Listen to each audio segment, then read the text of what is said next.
Mayor Vico Soto alam kung sino ang taong nasa likod ng mag-asawang Diskaya? Yan ang pag-uusapan natin patungkol sa kinabibiliban, hinahangaan at pinakamahusay na punong lungsod sa buong bansa ngayong araw po. Pero bago natin talakayin yan mga kaparokya, kung bago lang po kayo sa akin channel at kung gusto niyo po ng ganitong klaseng content, ay makikiusap po ako sa inyo mga kaparokya na pakisubscribe ang aking YouTube channel. Paki-like and share nyo na rin nang sa gayon ay mas dumami po makapanood ng mga ina-upload po nating video or yung content po natin. Maraming salamat po sa inyo mga parokya at sobrang na-appreciate ko po kayo. By the way mga kaparokya, kung nga po pala si Mervin, the man behind Kaparokya TV. At sa mga hindi po nakakaalam, ang kinokontent po natin ay yung patungkol sa dalawang pananghaliang programa, ang It's Showtime at ang Eat Bulaga. Nagkakontak po tayo doon mga kaparokya ng online viewership at of course ang butihing Mayor Vico Soto. So yun nga po mga kaparokya, according to former Senator Trillanes ay alam daw di umano ng butihing Mayor Vico Soto kung sino po ang tao or kung sino po ang mataas na opisyal na nasa likod po ng mag-asawang Diskaya. Disclaimer lang po mga kaparokya, wala naman pong direktang pahayag or statement po ang butihing mayor about po dito. But as per Trillanes or former Senator Trillanes mga kaparokya, ito po ay walang iba kundi si Senador Bongo. Alam nyo mga kaparokya, bilib po talaga tayo sa tapang na meron ang dating senador. Ito yung para sa akin mga kaparokya na masasabi kong tunay na matapang, tunay na palaban against the former President Rodrigo Roa Duterte and his allies. Well, in fact mga kaparokya, 2016 pa lang po mga kaparokya ay nilalabanan na po nito ang dating Pangulong Duterte na kung saan mga kaparokya pilit na ginigiba ng dating Pangulo ang dating senador nga lang ay hindi po sila nagtatagumpay. Ngayon mga kaparokya, kung saan-saan mo po makikita ang dating senador na nagpapa-interview, mapa-mainstream media man po yan or sa mga vlogger, sa mga kilalang vlogger. And he voices out mga kaparokya that the Duterte administration daw po mga kaparokya ang siyang pinaka-worst na administrasyon. At sabi pa nito mga kaparokya, nagsimula daw po ang korupsyon, partikular nga po sa flood control ay nung time nga po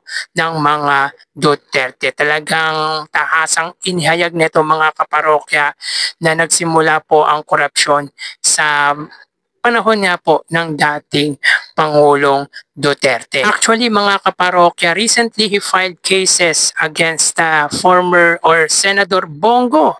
If I'm not mistaken, ang isinampang kaso po nito against him ay plunder. Plunder po mga kaparokya ay non-bailable. Wala pong piyansa po ang kasong plunder. So yun po ang ikinaso ng dating senador sa current senator na si Senador Bongo. At yun nga po mga kaparokya, ang sinasabi nito sa mga interview na si Senador Bongo nga daw po ang siyang mastermind ng flood control anomalous at siyang protector nga po ng mag-asawang Diskaya. Well, in fact mga kaparokya, inamin din naman po ng babaeng Diskaya na si Sara Diskaya ang na nagsimula po sila sa DPWH noong 2016 which is under the administration of former President Rodrigo Duterte.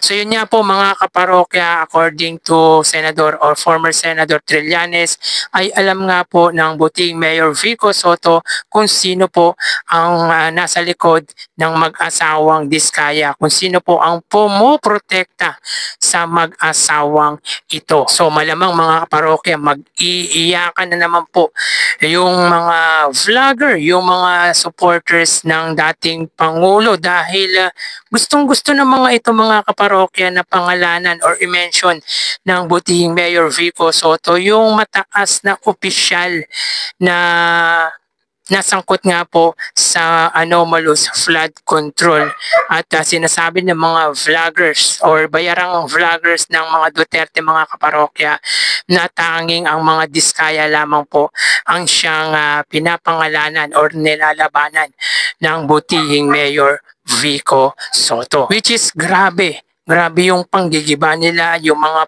black propaganda nila against Mayor Vico Soto na iisa naman po mga kaparokya ang kanilang script. Tulad nga po ng si Sara Diskaya nga lang po ang kayang labanan ng buting Mayor Vico Soto. Kesyo bata pa nga daw po si Mayor Vico Soto at kung ano-ano pa. Which is sa tingin ko mga kaparokya ay gusto lang din ng mga ito na ipahamak ang butihing Mayor Vico Soto. Mahirap nga naman po talaga kasi mga kaparokya na mag-mention or magbanggit ng pangalan ng wala ka pong ebidensya. Kaya ang tanging pangalan lamang po na kayang banggitin or sabihin ng buting Mayor Vico Soto, walang iba kundi ang mag-asawang Diskaya dahil meron po siyang personal knowledge sa mga ito. Remember mga kaparokya, ang kumpanya po ng mga Diskaya ay under the jurisdiction ng butihing Mayor Vico Soto sa may lungsod po ng Pasig. Lungsod ng Pasig po matatagpuan ang St. Gerard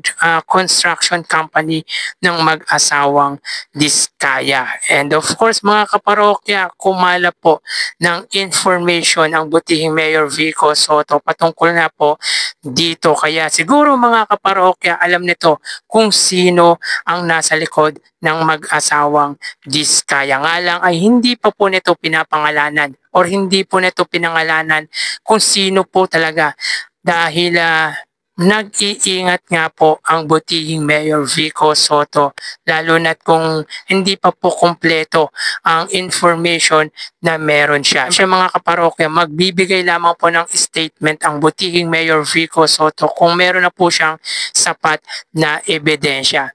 But according to Senator or former Senator Trillanes ay sinabi daw po sa kanya ng buting Mayor Vico Soto sa mga nakalap nito ang nasa likod nga po ng mag-asawang Diskaya ay walang iba kundi ang senador na si Bongo. At pinatunayan din naman po yan mga kaparokya ng dating Justice Secretary ng ngayon Ombudsman na si Jesus Crispin Rimulya na pinoprotektahan nga po ng mag-asawang Diskaya ang senador na si Bongo. But again mga kaparokya, bigyan po natin ng benefit of the doubt po yan. Wala naman po pahayag ang butihing Mayor Vico Soto patungkol nga po dito. Pero bakit ako naniniwala sa sinabi ng dating senador na si Sonny Trillanes na alam ng buting Mayor Vico Soto yung tao or kung sino yung taong nasa likod ng mag-asawang Diskaya? Well mga kaparokya, dahil nasa jurisdiction nga po ng buting Mayor Vico Soto ang mag-asawang ito. Again, yung kumpanya po nito ay nasa lungsod po ng Pasig at base sa mga information na nakala po nito ay makikita na Senador Bongo ang siyang pumoprotekta sa mga ito.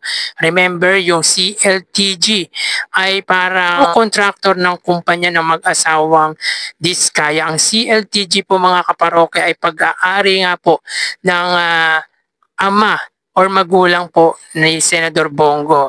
CLTG stands for Christopher Lawrence Tisorogo. Pangalan po yan mga kaparokya ng senador na si Bongo. So yun nga po mga kaparokya, yan ang dahilan kung bakit naniniwala po ko mga kaparokya na alam ng butihing Mayor Vico Soto kung sino ang nasa likod, kung sino ang tao na nasa likod po ang siyang pumoprotekta sa mag-asawang Diskaya. Malamang mga kaparokya, mag-iiyakan na naman po ang mga vlogger or yung mga solid supporters ng dating Pangulong Duterte. Lalo na yung mga may ingay sa social media na vloggers po ng dating Pangulong Duterte. Dahil sinasabi ng mga ito mga kaparokya na ang mga Diskaya lamang po ang siyang kayang pangalanan ni Mayor Vico Soto. At parang gusto ng mga ito mga kaparokya na banggitin ng butihing Mayor Vico Soto ay si Romualdez. Nga lang mga kaparokya, hindi po si Romualdez ang lumalabas sa alam na meron ang butihing Mayor Vico Soto, kundi ang sinusuportahan po nilang kanang kamay ng dating Pangulong Duterte na si Go. So yun nga po mga kaparokya, anong masasabi nyo patungkol na po dito? Naniniwala din po ba kayo na si Senador Bongo ang nasa likod ng mag-asawang Diskaya? Paki-comment naman po mga kaparokya ang opinion nyo or yung reaction nyo patungkol na po dito. So hanggang dito na lang po tayo mga parokya. Mag-iingat po tayo palagi. Thank you and God bless.